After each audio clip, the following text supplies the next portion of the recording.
Bentrovati al meteo.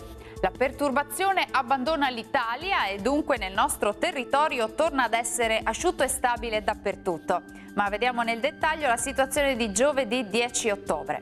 Sul Veneto avremo qualche addensamento al mattino, ma col passare delle ore il sole sarà decisamente più prevalente su tutti i settori.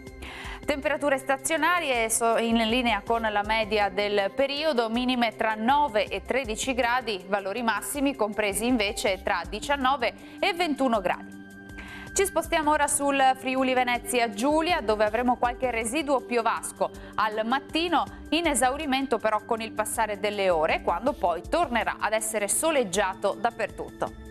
Temperature minime tra 13 e 16 gradi, massime oscillanti invece tra i 20 e i 21 gradi. Raggiungiamo infine il Trentino Alto Adige, dove il tempo sarà soleggiato, il cielo sarà poco nuvoloso ovunque, solo con qualche addensamento ma del tutto innocuo.